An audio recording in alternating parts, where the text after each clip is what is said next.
Education gown চ্যানেলে সকলকে জানাই স্বাগত। আশা করি সকলে ভালো আছো। আমি তোমাদের সঙ্গে সৌরভ। আজকে আমরা আরআরবি গ্রুপ ডি কে টার্গেট করে 2022 একটা আরআরবি গ্রুপ ডির প্রিভিয়াস ইয়ারের সেট নিয়ে এসেছি। আজকে সেই প্রিভিয়াস ইয়ারে আসা যে ম্যাথগুলি রয়েছে সেগুলো সলভ করবো। এর আগে আমরা একাধিক ক্লাস দিয়েছি আরআরবি গ্রুপ ডি এবং এনটিপিসির উপর, তাই প্রয়োজন তারা আমাদের প্লেলিস্টে গিয়ে সেই ক্লাসগুলি দেখতে পারো। আশা করি সেই ক্লাসগুলি তোমাদের আসলে যে কোনো পরীক্ষার জন্যই হেল্পফুল হবে।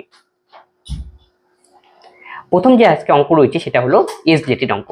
10 বছর আগে রমার বিয়ে হয়, এখন তার বয়স বিয়ের 6/5 গুণ তার মেয়ের বয়স তার বর্তমান বয়সের 1/10, তবে তার মেয়ের বর্তমান বয়স কত তা আমাকে নির্ণয় করতে বলেছে। তাহলে এখানে কে কে রয়েছে? রমার বয়সের কথা বলা হয়েছে। তাহলে রমার দুইটা প্রেজেন্টেস, রমার প্রেজেন্টেস মানে বর্তমানে কি বয়স আর বিয়ের সময় কত বয়স ছিল সেটা নিয়ে আমাদের কাজ। Present marriage.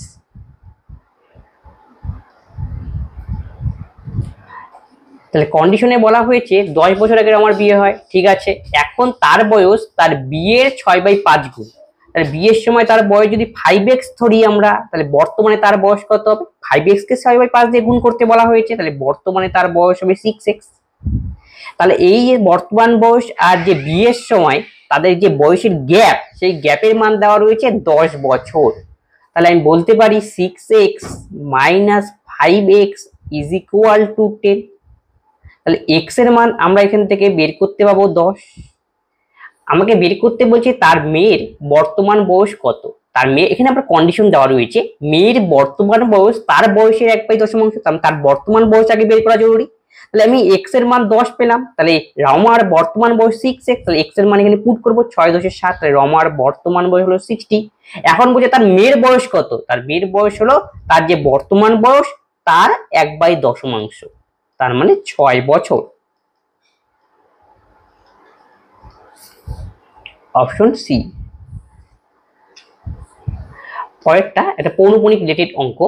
এটা যে পৌনঃপুনিক দেওয়া হয়েছে এটা মিশ্র পৌনঃপুনিক। 1 3 2 4 1। মিশ্র মানে কি? মিশ্র মানে হলো দশমিকের পরে কোনো না কোনো ঘর ফাঁকা থাকবে, তারপরে পৌনঃপুনিক। দেখো 1 3 ফাঁকা রয়েছে, তারপরে 2 4 1 এর মাথায় হলো পৌনঃপুনিক। এই জন্য একে বলে মিশ্র। মিশ্রের জন্য একটা নিয়ম, শুদ্ধের জন্য একটা নিয়ম। মিশ্রের জন্য নিয়ম কি? কতগুলো পৌনঃপুনিকের সংখ্যা রয়েছে? 2 4 1 3টে, তাই 3টে নয়।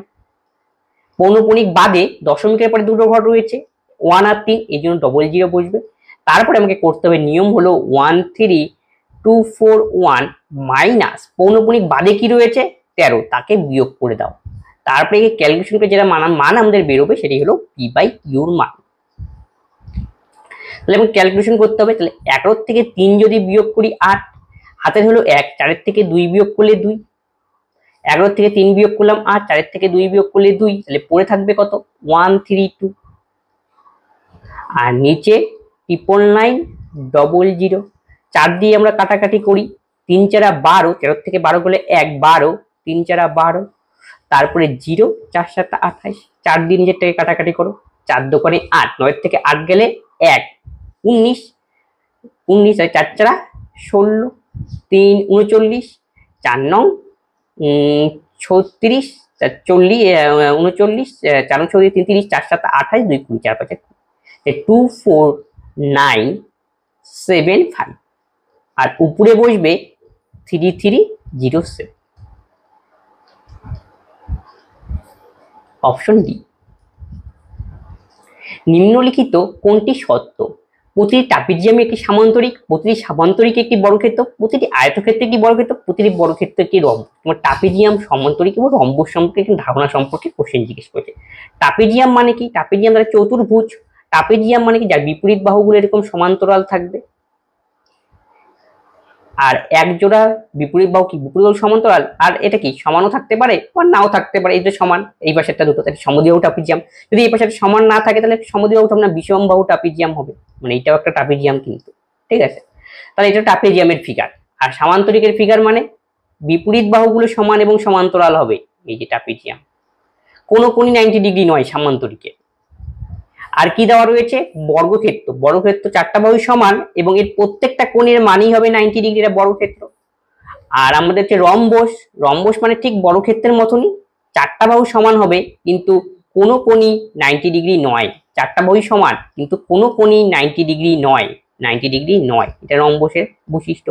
এখন বলছে নিম্নলিখিত কোনটি সত্য? প্রতিটি ট্রাপিজিয়াম একটি সামান্তরিক। ট্রাপিজিয়ামকে সামান্তরিক কোনোদিনও বলা যাবে না, কারণ কি সামান্তরিকের বিপরীত বাহুগুলো সমান ও সমান্তরাল, তার মানে এটা আমাদের ক্যান্সেল। প্রতিটি সামান্তরিক একটি বর্গক্ষেত্রের চারটা বাহু সমান, সামান্তরিকের চারটা বাহু সমান নয়, বিপরীত বাহুগুলো সমান, তার মানে বি নম্বরও ক্যান্সেল। প্রতিটি আয়তক্ষেত্র একটি বর্গক্ষেত্র, প্রতিটি আয়তক্ষেত্রকে আমি বর্গক্ষেত্র বলতে পারবো না, কারণ বর্গক্ষেত্রের চারটা বাহু সমান, আয়তক্ষেত্রের চারটা বাহু সমান নয়। গেল, তার মানে 3 নম্বর অপশনটা কাটা। তাহলে সঠিক উত্তর হবে অপশন ডি, প্রতিটি বর্গক্ষেত্র একটি রম্বস। এই যে আমাদের বর্গক্ষেত্র স্কয়ার, এটা আমাদের রম্বস, তাহলে রম্বস আর বর্গক্ষেত্র কিন্তু একই রকম।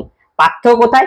রম্বসের কোনো কোণই 90 ডিগ্রি নয়, কিন্তু বর্গক্ষেত্রের প্রতিটি কোণ 90। তাহলে আমি রম্বসকেও আর বর্গক্ষেত্রকেও আমি এক ধরনের রম্বস বলতে পারি, কিন্তু রম্বসের ক্ষেত্রে কি কোনো কোণই 90 ডিগ্রি মানে 90 ডিগ্রি হতেও পারে, সেটা কোনো গ্যারান্টি নেই। তাহলে কোনো কোণের মান যদি 90 ডিগ্রি না হয়, তবে সেটাকে তখন আমরা কি বলবো? রম্বস, এবং যার প্রতিটি বাহু সমান। রম্বসের প্রতিটি বাহু সমান এবং কোনো কোণের মান 90 ডিগ্রি নয়। আর স্কয়ারের প্রতিটি বাহু সমান হবে, কিন্তু প্রত্যেকটা কোণের মান 90 ডিগ্রি। তার মানে আমাকে প্রশ্ন অনুযায়ী অপশন ডি হবে সঠিক উত্তর। 2টা থেকে 3টার মধ্যে সময়ে ঘড়ির কাঁটা একসাথে থাকবে কখন? একসাথে মানে কোণ হবে 0 ডিগ্রি। এর জন্য ফর্মুলা হবে 11/2m 38 প্লাস মাইনাস থিটা। যখন একটার সাথে আরেকটা থাকবে তখন কি হবে? কোণ আমাকে নিতে হবে 0 ডিগ্রি। তার মানে কি 38 প্লাস মাইনাস থিটা, থিটার জায়গায় আমাকে বসাতে হবে 0 ডিগ্রি। তাহলে 11/2m। এখন প্রশ্ন হলো m কি? m মানে মিনিট। 38 মানে দেখো 2 আর 3টার মধ্যে রয়েছে কম কোণটা রয়েছে 2, তাহলে এই এর জায়গায় 2, তাহলে প্লাস মাইনাস 0। তাহলে 11m ইকুয়াল টু 30 দোকানে 60, 7 দোকানে 120। তাহলে m এর মান আমরা পাবো 120/60, 11 সরি। তাহলে এখান থেকে যদি আমি ক্যালকুলেশন করি 10 সমস্ত 10/11, তাহলে আমাকে বলছে টাইম কটা হবে। তখন দেখবে ছোট কোণটা 2 আর 3 এর মাঝখানে, তাহলে 2টাকে নিতে হবে, তাহলে 2টা তার সাথে যাবে 10 সমস্ত 10/11, এটাই হবে সঠিক। তার মানে অপশন। যদি একটি বদ্ধ আয়তঘনকের প্রস্থ উচ্চতা যথাক্রমে 25% ও 50% হয় এবং দৈর্ঘ্য 12, তবে আয়তঘনটির পৃষ্ঠতলের ক্ষেত্রফল কত? তাহলে আয়তঘন মানে কি? তা আমাদের যে জ্যামিতি বক্স থাকে সেই টাইপের ফিগার বা ইটের মতো ফিগার, এটা আমাদের আয়তঘন। তাহলে আয়তঘনের পার্শ্বতলের ক্ষেত্রফলের ফর্মুলা হলো 2 × AB + BC + C। A মানে দৈর্ঘ্য, B মানে প্রস্থ, C মানে উচ্চতা। তার মানে এটা হলো একটা আয়তঘনকের পৃষ্ঠতল বা পার্শ্বতলের ক্ষেত্রফল বের করার ফর্মুলা। পার্শ্বতলগুলির যোগফল, তলের ক্ষেত্রফল যত হবে তার মানে উপর নিচ চারিপাশ মিলে টোটাল, এটার ফর্মুলা হলো 2 × A + B। সমগ্র তলের ক্ষেত্রফলও বলতে পারো। ক্লিয়ার? তার মানে আমাদের A, B আর C এর মান প্রয়োজন, মানে দৈর্ঘ্য, প্রস্থ, উচ্চতার প্রয়োজন। তাহলে লেন্থ, ব্রেথ আর হাইট। লেন্থ এখানে দেওয়া রয়েছে 12 সেমি। এখন বলছে প্রস্থ, বলছে দৈর্ঘ্যের 25%, 25% মানে আমি জানি 1/4, তাহলে প্রস্থ হবে 12কে 1/4 দিয়ে গুণ করো 3। হাইট কত হবে বলছে? দৈর্ঘ্যের 50%, দৈর্ঘ্য আমাদের 12, তার 50% অর্ধেক, এটা হলো 6। তার মানে আমি দৈর্ঘ্য, প্রস্থ, উচ্চতা পেয়ে গেলাম। তাহলে এই যে 12 দৈর্ঘ্য রয়েছে এটাকেই আমি মনে মনে a হিসাবে ডিনোট করো, আর প্রস্থকে b হিসাবে, আর হাইটকে c। এরপরে ফর্মুলা ইউজ করবে এবার। তাহলে 2 × AB, তাহলে 3 × 12 = 36, BC তাহলে 3 × 6 = 18, CA 6 × 12 = 72। তাহলে 2 × 8 2 10 6 16, 3 1 4, 7 4 11 12, তাহলে 126কে 2 দিয়ে গুণ করতে হবে, তাহলে 252 হবে আমাদের সঠিক উত্তর, এত সেন্টিমিটার স্কয়ার।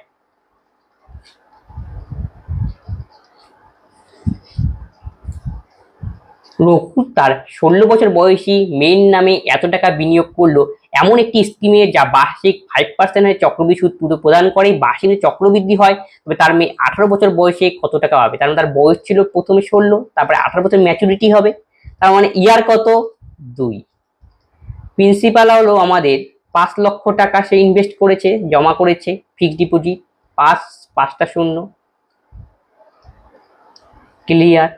আর বলছে ইয়ার কত? 2। আর কত সুদ হবে চক্রবৃদ্ধি সুদের ক্ষেত্রে? 5%। এখন বলছে সুদে আসলে সমূল চক্রবৃদ্ধিটা কত হবে তা আমাকে নির্ণয় করতে বলেছে।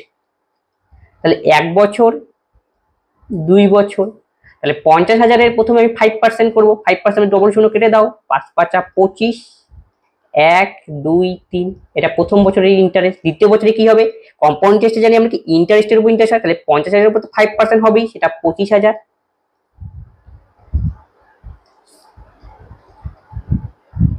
ক্লিয়ার? তারপরে কি হবে, এই যে 25,000 হলো তার উপরে আবার ইন্টারেস্ট, এটা তো কম্পাউন্ড ইন্টারেস্ট, 5 পজিশন 125, পাশে একটা শূন্য বসাবো। তাহলে 25,000 যোগ করলে হবে 50,000, টোটালটা যদি আমি যোগ করি সেটাই হবে আমাদের কম্পাউন্ড ইন্টারেস্ট, এই টোটালটা। তাহলে 25,000 যোগ করে তাহলে কত হয়, 50,000, 51,250 টাকা। এটাই হলো আমাদের কম্পাউন্ড ইন্টারেস্ট। কিন্তু আমরা সুদে আসলে বের করতে বলছে, সুদে আসলে মানে কি, কম্পাউন্ড ইন্টারেস্টের সঙ্গে প্রিন্সিপালটা আমাকে অ্যাড করে দিতে হবে। প্রিন্সিপাল আমাদের 5 লক্ষ টাকা, অ্যাড করবো আমার এর সঙ্গে 1 2 3 4 5, এই যে। তাহলে অ্যান্সার কত, সামনেটা হলে 5 বসবে, 51250। তাহলে 551250, তাহলে অপশন ডি হবে সঠিক উত্তর। এর বেতন বি এর বেতনের চেয়ে 20% কম, বির বেতন এর বেতনের কত শতাংশ বেশি, তাহলে এর বেতন বির বেতন, তাহলে এর বেতন বি এর বেতনের চেয়ে 20% কম, তাহলে বি এর বেতন যদি 100 হয় তাহলে এর বেতন 80, ছোট করে দাও 45। তাহলে বলছে বি এর বেতন এর বেতনের চেয়ে কত শতাংশ বেশি, কত শতাংশ, কত বাড়লো, 1 বাড়লো, মানে বি 1 বেশি এর চেয়ে। কার থেকে বের করতে বলছে, এর বেতনের চেয়ে একে নিচে দিবে ইন্টু 100, তাহলে 4 পজিশন 100, 25%, অপশন সি। একজন অসৎ ব্যবসায়ী দাবি করে যে তার পণ্য ক্রয় মূল্যে বিক্রি করে, কিন্তু মিথ্যে ওজন ব্যবহার করে ফলে সে 20% লাভ হয়, তাহলে 1 কিলোগ্রামের জন্য সে কত গ্রাম ওজন ব্যবহার করে। তাহলে আমাদের সিপি আর এসপি, তাহলে 20% লাভ করে, তাহলে কস্ট প্রাইস যদি 100 হয় তাহলে সেলিং প্রাইস হবে 120, আর প্রাইসের সাথে আমরা কোয়ান্টিটি জানি ব্যস্ত সম্পর্ক, তাহলে সেটা হবে 120 আর এটা হবে 100, উল্টে যাবে, ছোট করে নিতে পারো 6 আর এটা আমাদের 5। সে কি দেয়, 1 কিলোগ্রামের জন্য, 1 কিলোগ্রাম মানে 1000 গ্রাম এর জন্য সে কত ওজন ব্যবহার করেছিল তা আমাকে নির্ণয় করতে বলেছে। তাহলে 1000 যে গ্রাম দেওয়া রয়েছে সেটা কি ইনিশিয়াল, মানে 6 এর ভ্যালু, তাহলে 6 এর ভ্যালু ইকুয়াল টু 1000 গ্রাম, তাহলে 1 এর ভ্যালু হবে 1000/6। আমাকে বলবে সে এখন কত দেয় হলো 5 ইউনিট, তাহলে ইন্টু 5। তাহলে কাটাকাটি করে নাও, 2 দিয়ে 3, 2 দিয়ে কাটাকাটি করলে 500, 5 5 2500/3, তাহলে 3 8 24, 1 3 3 9, 1, তাহলে 833 পয়েন্ট সামথিং। তাহলে আমাদের সঠিক উত্তর অপশন সি। এ ও বি সমীকরণে x² - 5x - 14 0 এর বীজ হয়, তবে এর মান কত। এটা দ্বিঘাত সমীকরণ দেওয়া রয়েছে, x² - 5x - 14। দ্বিঘাত সমীকরণ মানে কি, কোনো একটা সমীকরণে x এর ঘাত, যে চলর ঘাত সবচেয়ে বেশি যেটা থাকবে সেটাই কত, 2 থাকা উচিত, সবচেয়ে বড় 2 রয়েছে। দ্বিঘাত সমীকরণ হলে নিশ্চয়ই দুটো বীজ থাকবে, সেই দুটো বীজ দেওয়া রয়েছে a আর b।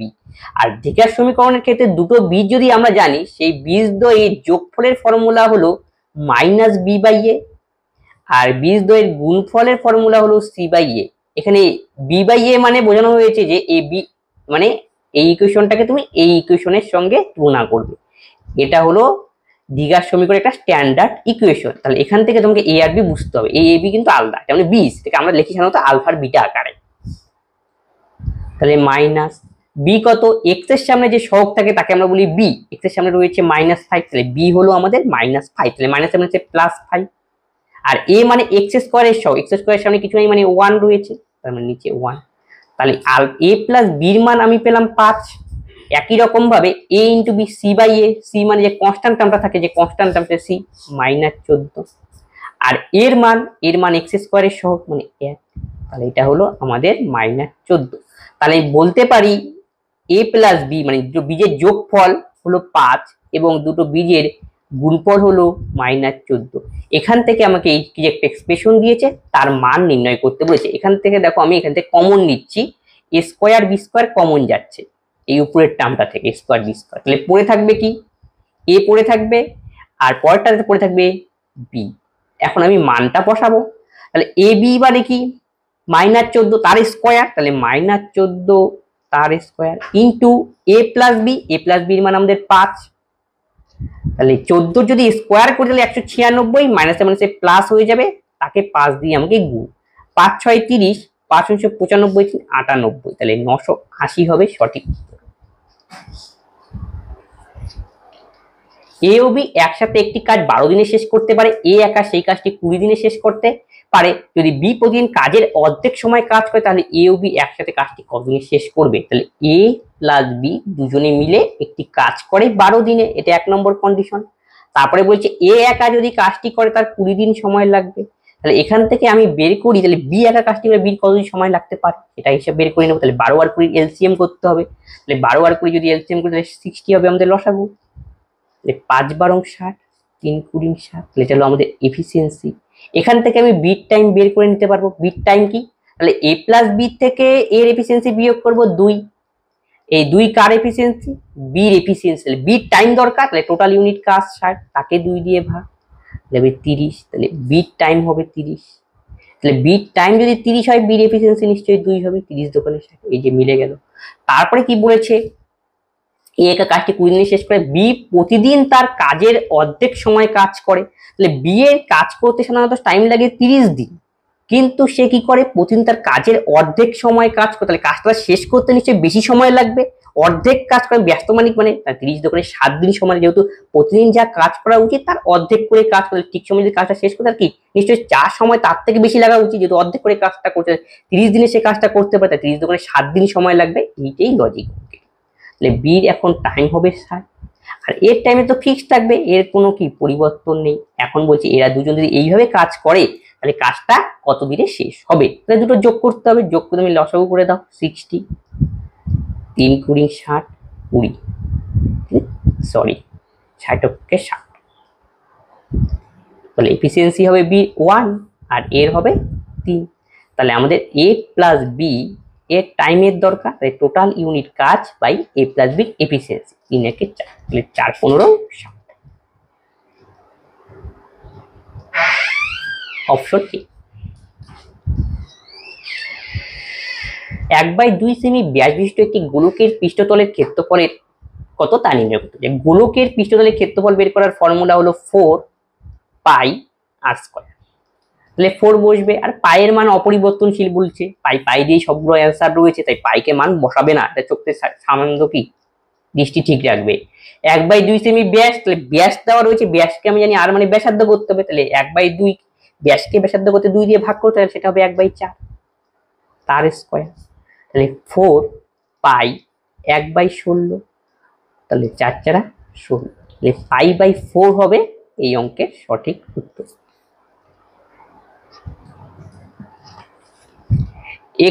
একজন খুচরো বিক্রেতা যদি একটি পণ্য এর ধার্য মূল্যে বিক্রি করতেন, এটা করতেন হবে করতেন, তাহলে 18% লাভ করতেন। যদি তিনি ধার্য মূল্যে 10% ছাড় দেন তাহলে আসল লাভ কত? তাহলে বিক্রি করলে তাহলে তার 18% লাভ হতো। আচ্ছা, আমরা কস্ট প্রাইস ধরে নিলাম 100, তাহলে সে যদি বলছে একটি পণ্য ধার্য মূল্যে বিক্রি করলে তার 18% লাভ হতো, তাহলে সেলিং প্রাইস হবে কত? তার মানে 118, যেহেতু 18% লাভ। এখন যদি ধার্য মূল্যে বিক্রি করতে, এইটাই আমাদের তার মানে ধার্য মূল্যে বিক্রি করলে এটাই আমাদের তার মানে মার্ক প্রাইস, তাহলে মার্ক প্রাইস হলো 118। তারপরে কি বলছে? এখন যদি তিনি তার ধার্য মূল্যে 10% ছাড় দেন, তাহলে ধার্য মূল্য এখন বর্তমানে যা সেলিং প্রাইস সেটা হলো 118, এর উপর 10% ছাড় দিয়েছে, তাহলে এখান থেকে আমি নতুন সেলিং প্রাইস পাবো 118 ইন্টু 90/100। তাহলে এটা কাটাকাটি করো, 8 নং 72 এর 2, 9 7 16, 9 অক্ষে 9 আর একে 10, নিচে 0, তাহলে 106.2, এটা হলো বিক্রয় মূল্য। এখন বলছে তার আসল লাভ কত? তাহলে কস্ট প্রাইস ছিল 100 আর এখন তার বিক্রয় মূল্য 106.2, নিশ্চয়ই প্রফিট হলো, প্রফিটের পরিমাণ তাহলে বিয়োগ করব 6.2, এটাই আমাদের এত পার্সেন্ট। কেন প্রফিট পার্সেন্ট? আমাকে তো 100 এর উপরেই বের করতে হবে, 100 এর উপরে 100 তে প্রফিট 6.2, তাহলে 100 তে যেটা হয় সেটাই পার্সেন্ট, মানে 6.2%। এত এর মৌলিক উৎপাদকগুলির যোগফল কত? তার একটি সিম্পলিফিকেশন করতে হবে, মৌলিক মানাতে হবে। 9 রয়েছে, 9 কে আমরা 3 এর স্কয়ার লিখতে পারি, তাহলে 6 দোকানে 12 ইন্টু 12 টু দি পাওয়ার 4, 12 কে লিখতে পারি 3 ইন্টু 4 টু দি পাওয়ার 12, 3-এর মাথায় 4 রয়েছে, সরি 4, 3-এর মাথায় 4, আর 4 মানে কি 2 এর স্কয়ার, তাহলে 2-এর মাথায় হবে তার 4 দোকানে 8 একবারই করলাম, আর 7-এর মাথায় রয়েছে 7, তাহলে 3 to the power 12 4 16, 2 to the power 8, 7 to the power 7। এখন হচ্ছে মৌলিক উৎপাদকগুলির যোগফল কত, মানে 3 2 আর 7-এর যোগফল, 7 3 10 আর 2 12, তাহলে 12 হবে, 7 3 10 2 12 হবে সঠিক উত্তর।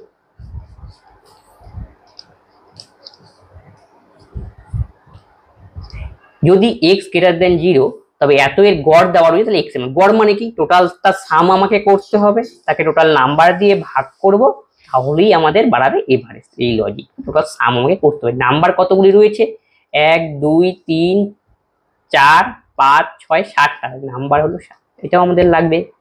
কতগুলি নাম্বার, নাম্বার হলো 7। এখন টোটালটা সাম করতে হবে, তাহলে 22 সংখ্যাগুলোকে যোগ করব আমরা। 22 আর 42 যোগ করি, 2 2 4 আর 4 2 6 64। দেখো 2 এই 22.5 আর 42.5, তাহলে 2 2 4 আর 4 2 কত 6 64, আর 0.5 মানে 65 হবে। 65 প্লাস 56, এই যে 56 নিয়ে নিলাম গেল, প্লাস 36, এই যে -2 প্লাস 1, তাহলে -1। তাহলে কি করলাম, 22.5 এর সঙ্গে 42.5, তাহলে যোগ করলে হয় আমাদের 4 2 2 4 4 2 6 64, আর 1 65 হয়ে গেল। তারপরে এখান থেকে আমি সংখ্যাগুলো যেগুলো ছিল সেগুলো নিলাম, তাহলে 56 36 1। এখন x গুলোকে যোগ করবে, তাহলে 2x আর x 3x, 2x আর x 3x, 3 3 6x plus 6x। একটু ভালো করে দেখে নাও কতগুলি রয়েছে, 3 আর একে 4 2 6, টোটাল নাম্বার 7 ইকুয়াল টু 30। এই হলো এভারেজ। তাহলে 6 6 12 5 17, 6 5 11 3 14 একে 15, -1 প্লাস 6x ইকুয়াল টু 210।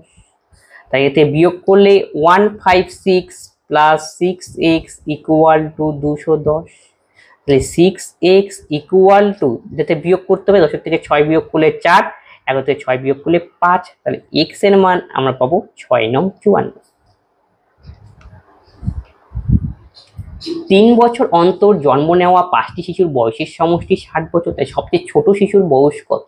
3 বছর অন্তর মানে কি, তাহলে 3 বছর পর প্রথমটা যদি মনে করো 1, তা 3 বছর পর মানে কি 4, তারপরটা কত, মানে ধরলাম এটা 7, তারপরেরটা কত হবে 10, তারপরটা কত 13, 1 2 3 4 5, এটা অ্যাপ্রক্স এমনি ধরে নিলাম বোঝার জন্য।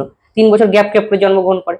তাহলে কয়জন শিশু রয়েছে, 5 জন, 1 2 3 4 5, এবং তাদের বয়সের সমষ্টি দেওয়া রয়েছে 60, টোটাল 60। তাহলে এভারেজ কত হবে 5 জনের, এভারেজ কনসেপ্ট দিয়ে অঙ্কটা করবো, তাহলে 12 হবে এভারেজ। কেন আমি এভারেজ নিলাম, দেখো এগুলো সামান্তর পদ্ধতি দিয়ে চলছে, মানে গ্যাপটা প্রত্যেকটার সেম, তাহলে এই টাইপের অঙ্কতে সবচেয়ে বেস্ট হলো এভারেজে কত। তাহলে এভারেজ কত 12, তাহলে এভারেজের মান কোনটা, যে মাঝখানেরটা হলো 12, তার মানে তার আগের জনের বয়স কত 3 কম হবে, তার মানে 9 হবে, তার আগে তার থেকে 3 হবে 6, তারপরটা হবে 15, তারপরটা হবে 18, এই হলো বয়স। এখন সবার ছোটটার বয়স কত 6, একবারে অঙ্ক।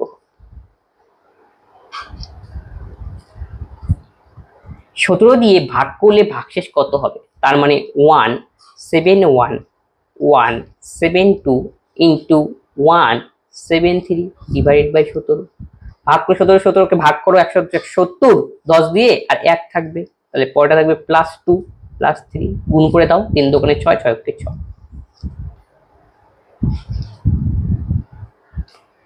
এটি আমাদের আনুমানিক আনতে হবে, তাহলে 99.01 অ্যাপ্রক্স আকারে করতে হবে। 10.93 ভাগ করতে বলেছে, এটা গুণ, তাহলে 16.67, তাহলে ভাগ করলে কত হবে 10.93, তাহলে অ্যাপ্রক্স আমি 11 ধরতে পারি, 9 11 99 9 প্লাস 6 আছে, এটাকে 7 ধরে নাও 100, তাহলে 16.07 এটাকে 16ই ধরবো, তাহলে 16কে 7 দিয়ে গুণ করলে 112, তাহলে যোগ করলে হবে 121,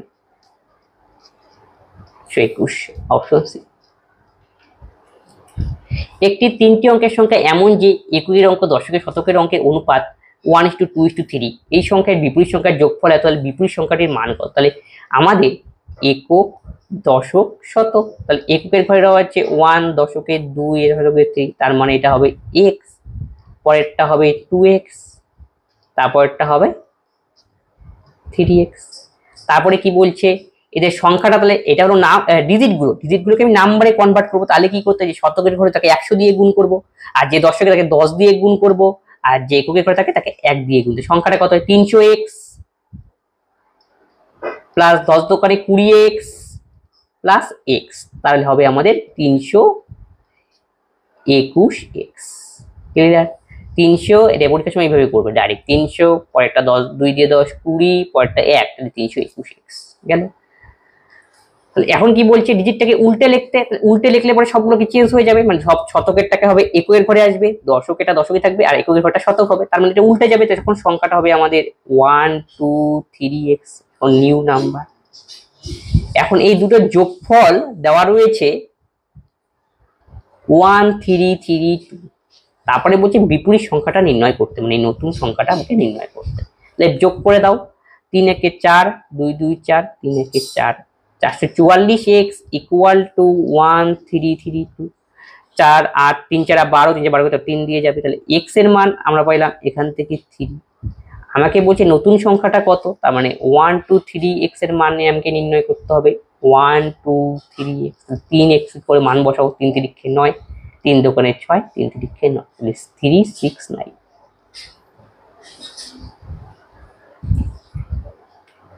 এ ও বি দুজনে একটি কাজ 10 দিন 12 দিনে করতে হবে। যদি তারা এ দিয়ে শুরু করে তাহলে পর্যায়ক্রমিকভাবে, তাহলে কাজটি কত হবে, অল্টারনেটের অঙ্ক, অল্টারনেট ডে যে অঙ্ক, এই 10 দিনে কাজটা করে আর বি করে 12 দিনে। টোটাল ইউনিট কাজ আমরা আগে বের করব, সেটা হবে 60।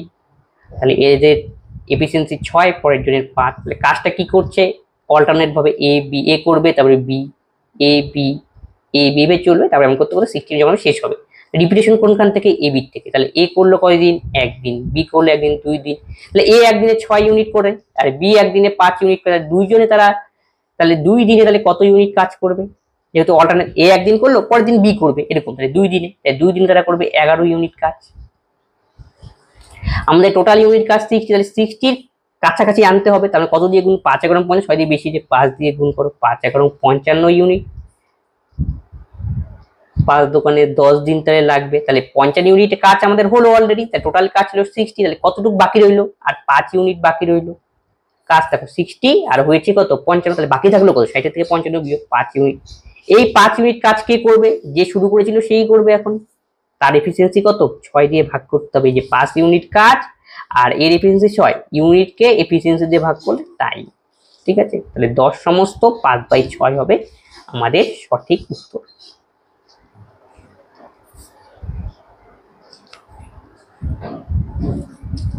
একটি সুষম অষ্টভুজের প্রতিটি বহিঃকোণের মান কত, এটা ডাইরেক্ট ফর্মুলা রয়েছে। প্রতিটি বহিঃকোণের মান বের করার ফর্মুলা হলো প্রতিটি বহিঃকোণ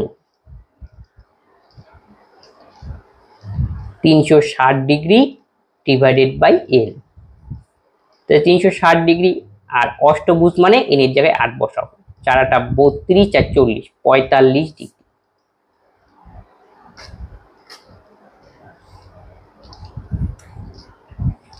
ভুবনের বেতন প্রথমে 16% কমেছে, পরে 25% বেড়েছে, তাহলে বেতনের মোট শতাংশ পরিবর্তন, তাহলে প্রথমে কমেছে পরে 25% বেড়েছে, তাহলে প্লাস মাইনাসে মাইনাস, আলটিমেট বাড়লো কত, 25 × 16/100। এটা ফর্মুলা হলো এই আকারে করবে, এটা a plus b plus a b by 100।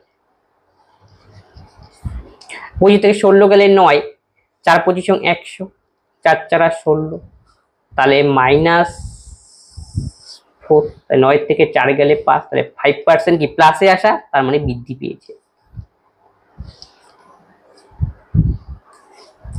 Next অঙ্ক বলেছে যদি x = 2 + √5, y = 2 - √5 হয়, তবে x² + y² এর মান কত তা আমাকে নির্ণয় করতে বলেছে। তাহলে x এর মান এখানে দেওয়া রয়েছে 2 + √5 তার হোল স্কয়ার, আর y এর মান দেওয়া রয়েছে 2 - √5 তার হোল স্কয়ার।